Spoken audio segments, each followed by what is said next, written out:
the offense did dominate that first point, they actually don't have that much on their ultimate meters. So it's comparable to the defense. The defense is in a very good situation if they can just kite out and spend more time building up ultimate so they can counter, you know, Freak's, basically his, McCree ultimate. On it. Oh no, unfortunately there is some lag going on. Hopefully this lag does stable out, guys. I do apologize. Comcast not having its best moment of the day as we do have a Deadeye coming out from Sin. It doesn't look like he was able to get too much as he's going to continue to look with those left clicks, gets Peak. Rex and Sin all getting kills, and it looks like they're going to be able to continue to push that off and force the offense back, and this is exactly what the defense needs to do. And you know what, Scribe? They've gotten themselves good position too because they're able to set up at the bookstore with the payload. Yeah, actually, if you look at the ultimate meters, this is just how telling how smart that defensive hold was.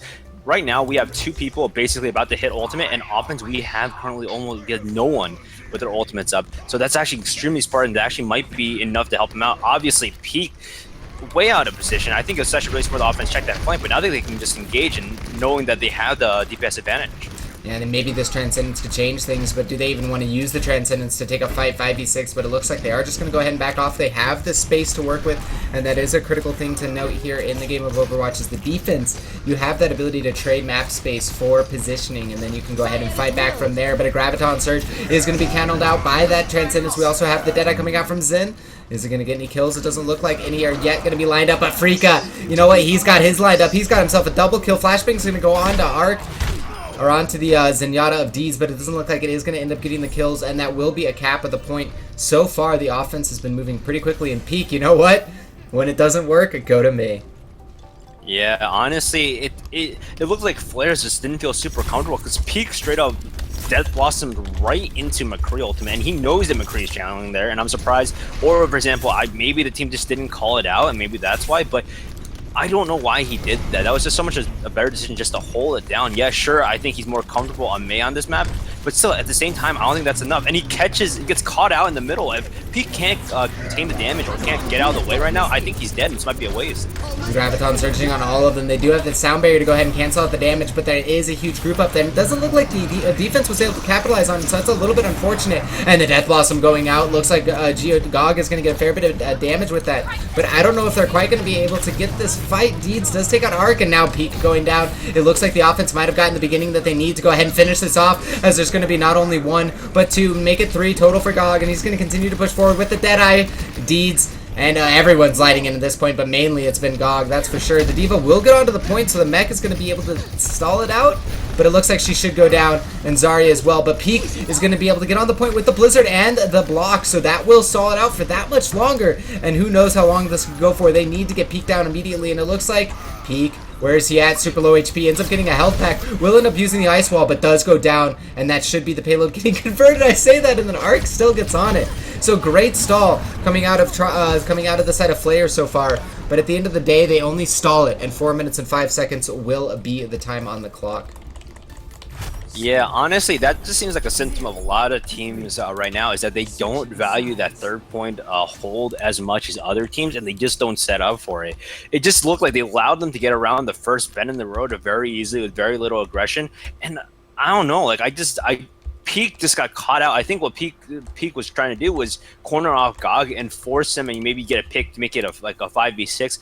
But the fact is, he kind of just ran into the enemy team. And by that point, you know, Mei doesn't have a lot of damage. And if Mei can't get a great isolation from that, from like, let's say the Reaper, from the other members of their team, she can't really out DPS him or put him in the position where she challenges where, I guess, his health bar or anything else like that to create a positive situation for that. So he actually ended up trading his ice block for free, and after that point, you know, then the defense can just gets rolled over because they have, you know, no Mei defensive capabilities anymore.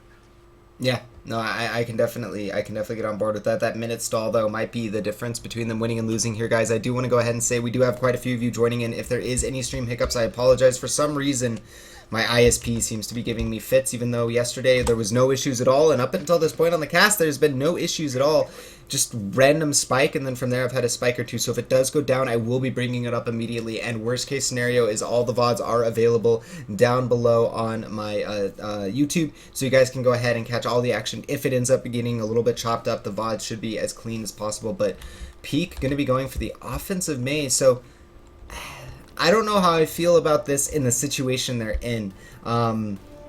I mean, I kind of leave it to the floor to you, but you know, my gut reaction is, like you said earlier, low damage. But if it doesn't work, Mei is not a hero that gets the game. It doesn't get the game going quickly, and so if it doesn't work off quickly for them, they're going to be working against the clock from the beginning of the map on. Honestly, Peak's kind of separate for us as a team, which makes me think this might be something cheesy. But Peak can potentially divide up, crowd in there, and are they going to charge through Hotel without checking it? Right now, D.Va is kind of just centered off. They actually got completely split off in that fight, which isn't bad, but the fact that Fate's Wheel no longer has his mech is already a negative situation. Dog's gonna get the fair bit of damage onto the Reinhardt. Rex does take out Frika though, so that's actually a big start. Olar's taking a lot of damage. Not sure where he is. He's gonna be going up against the Zenyatta, but Arc able to take him down. So big kill there as they continue to push forward. And you know what? Whatever I said doesn't matter. Absolutely clean performance coming out of them as they will end up taking the first point, and I believe even faster time than the side of Dv8 as I have the titles backwards with all of the issues, but it is going to be Flare.Esports with their pretty good offensive start. That's a little frustrating if I'm like, you know, the analyst or the coach for the defense, is that they basically had what was like a 6v5 in the favor of the defense, and they just never punished it. The fact that Fate's Wheel doesn't have his mech anymore is a huge thing because he's incredibly squishy. He doesn't have any abilities. Just use that. And Peak, oh my god. If you want to know how to play a good mate, Peak it probably has an insane amount of hours. He just used the Ice Wall to boost Lucio and herself up onto the ledge to get to the upper level window. Now that's really strong because a lot of offensive defensive teams like holding up there. Oh, and they're going to get caught in a blizzard as they all try to push up into Peak and into the... Zen with the Deadeye. Just everything lining up for them here, and they're only going to need to use 2 ultimates. 1 damage ultimate, 1 setup. And that's going to be a very clean fight as they continue to push forward in Flare.Esports. I gotta say, maybe their Mei isn't strictly needed on defense all the time. Maybe it's not something they want to run all the time, but their offensive Mei seems to be a lot better than pretty much any team I've ever seen play it. LG is the only other team I've seen play it, but they continue to move forward. Decent time on the clock.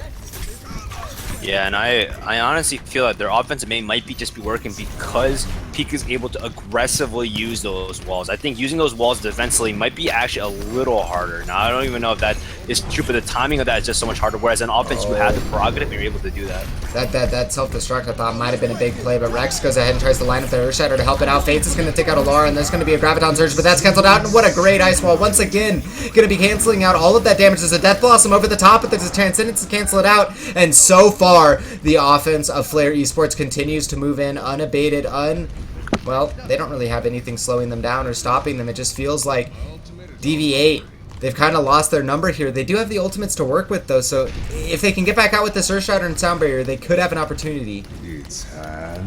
You know, if I was Peak right now, I'd be moving towards the left side and put up a wall on the left side, knowing that we can punish them. But that Earthshatter doesn't really hit anyone, so that's a great advantage for the offense right now. And they are going to continue to push forward. Fate's Wheel on top of the cart with that D.Va mech just shredding targets. Rex is just swinging away. He's going to get himself a double kill. Will end up going down, I believe. No, Rex is still alive. He's still swinging away in the back of the cart. Sen gets himself a double kill. Rex with another, and then Sen with the last one. And there's exactly 58 seconds left on the clock, guys. So that will be the end of that match, as it is just a best of 1. But it is going to be Flare.Esports taking it, as that was our round of 32 action.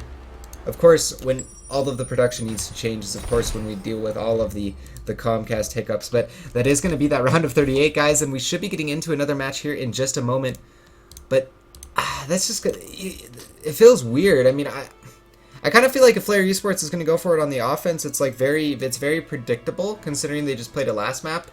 You know, why not just go full predictability and play it on the defense? You know, although I guess Peak is a Reaper player, right? So if they're going to run Reaper, they can't run Mei, which is kind of unfortunate because there's a lot of internal synergy between Reaper and Mei playing Hotel on King's Row. I don't know, thoughts and opinions on, you know, the pocket pick only using it on one side where, you know, they won, so, you know, a minute left, they definitely, you know, had room to work with, but I think they could have made their defense a lot better with the Mei pick, especially because it's King's Row. Actually, so this is something I actually was thinking of, and this might be a possible reason why. It's just because I think when they're building this team comp, they recognize they don't have as much damage, right? So I guess currently on the defense right now, you don't run D.Va typically, and D.Va provides actually a decent amount of damage, is tanky, and its ultimate's a great AoE clear. So in that role, I think she basically functions as a Reaper, almost exactly what Reaper does in the context of if you put Reaper on offense, what Reaper's main goals are on offense is very similar to what D.Va is, except D.Va plays slightly safer. Now, obviously, there's a huge comparison where D.Va doesn't really have as much of the left click damage that Reaper does, but the fact is they both have AoE control ultimates. They both have really good, relatively good, ways to like misposition themselves. They have very good ways to mitigate damage. Actually, D.Va has that advantage over Reaper, so that might be a decision that cognizantly gets made, is the fact that they can give up that Reaper on offense and say that, well, we can just run D.Va and have the same criteria as Reaper. We know that Reaper doesn't have a lot of the range, so Reaper's going to be flanking anyway. So in, let's say, 90% of the situations, D.Va is going to function the same way as Reaper. Whereas on defense, you don't typically run D.Va on defense as much. So they might just be switching over to the Reaper to have that space, have that AoE clear. Okay, no, I can definitely, and honestly, I like how you bring up the whole idea about D.Va being an absolutely high damage tank. I mean, you're not going to do nearly as much damage as a Reaper in the body shots, but with the headshots, you can still do about, I think it is like 180, 200 damage with a point blank fusion cannon to the head. So D.Va can do a lot of damage, but that is a very interesting way to look at that lineup. There's a lot of internal damage. It's kind of that similar logic to back when the teams first started running Roadhog. There was this shift away from running double DPS to running triple tank, and the whole theory, of course, was that if you ran a Roadhog plus a at the time it was a Zarya plus you run your Lucio, or at the time they weren't really running Zen, it was mainly Mercy, but Lucio was thought of as a pretty good damage support. And that those three heroes by themselves don't do a lot of damage, but when you combo them together, they can still output a lot of damage as a trio. Of course, Roadhog is himself good damage, Zarya is herself good damage, and Lucio is alright damage, but together they definitely can do a lot to shred down targets. Yeah, and I agree. And honestly, that's interesting. I made that D.Va Reaper comparison without really thinking about it completely, but it actually completely makes sense why they only run, Mei on offense at that first point. Because I think they value the fact that they know on the first point of King's Road, teams are going to typically engage on them more. So it makes more sense to have that Reaper in the backline because, the enemy tanks that they're running a Winston or they're running like a Reinhardt are going to be closer to you, and left click damage does a lot more. Whereas for D.Va, when they engage on you, you only have so much time to mitigate damage. And by that time, I don't think you actually put out enough left click damage to overcompensate running the Reaper in that situation. So it might be something along there. Maybe they did some damage calculation numbers, but it actually would be interesting to see exactly how effective that changeover is. Yeah, and also, you kind of point out about that hard engage idea. That's kind of like the nice thing about the Mei on offense too, is they can create that wall to prevent that Reaper, because it's kind of like, it's interesting because we might see another evolution in the meta here on King's Row because of that. The hard engage meta is currently what it is, and of course that Reaper, I like what you bring up. You hard engage into a Reaper, it's what the Reaper runs once, so maybe we will see a slow shift in the meta to either a pick/poke comps for point A takes on King's Row, or you might just see a meta Flare, pun intended I guess a little bit there, with the Mei consistently coming out on offense. Like I said, I've seen it once before. On King's Row, I saw LG pull out a Mei Widow composition. In similar logic, you Mei wall a target, and from behind, and then they are behind them, and then the Widow's just like, okay, well, now you're caught between these two walls and a wall, or the two walls of the map and an ice wall. I'm just going to headshot you very easily. So quite easy to set up and quite easy to do. But is there any other thoughts that you want to go ahead and close that out with? Is, of course, a Dv8 not having the best look against Flare.Esports on their defense. Only, great offense, 4.5 minutes, but unfortunately their defense, it just wasn't up to par when it came to holding the offense from Flare. Honestly, I'm just interested to see if a team comes and specifically goes to punish Peak for running that Mei. Honestly, if a team has been watching what's been going on the past few games, or even just caught like what Peak has been playing, I'm actually concerned to see that Peak got away with it this game running Mei and like to great effect. But if a team can kind of know that's coming and has prepared for it, I'm very interested to see what they react with. We might even get to see a Mei versus Mei, as ironic as that would be, but haven't ever actually casted Mei versus Mei. Have you seen a Mei? Before we kick the big honest question, I haven't watched nearly as much closed beta as I probably should have. Way back in the day, the original first iteration of it, but there really hasn't been a pro game of Mei versus Mei, correct? I don't think so. I just think it's, well, This is mainly why I just think she wasn't super viable, and like I guess the closed beta she was kind of viable, but Tails was the only one to really run it. And Right. back in like the open since the release, Kai actually jumped onto that train a little bit more and was running it a lot more with Tailspin. But obviously there are other players that run it as well. But man, I don't think there has been, because I think teams used to think that she had more viability on defense and no one ran her on offense really, but then Tails did run her on offense for I guess like that one game that she was played. But I don't think there has been May against May, to answer your question. Okay, well, maybe we can make some history here and get that first competitive May comp. Well, May and a comp versus May and a comp, not necessarily a May comp per se, but nonetheless, guys, that will go ahead and do it for the round of 32 action for us. We did just watch Dv8 versus Flare.Esports. We will say our goodbyes to Dv8, but we will continue to follow Flare.Esports as they tear through the bracket and continue to take out opponent after opponent. They will be playing the winner of T for Tilt versus Wayland Utini. And once that match is over, we will go ahead and move into it. The bracket is starting to fill out, so if you guys want to go ahead and follow along and see what's going on in your own, and follow along with the bracket and see the teams that have made it through and have made it to the round of 32 / round of 16, you guys can go ahead and do so. It's looking pretty normal. There's already been an upset, unless I'm going to go ahead and double check on this, but I think that Tornado Rocks ended up losing to Mixfix. Now they could have forfeited, so I'm not entirely sure. But Pretz is already out of the event here, Scribe. So as we go into break, it looks like the teams that are left of the bracket definitely going to be a little bit more open-ended as far as who should take the tournament, with Pretz being knocked out already.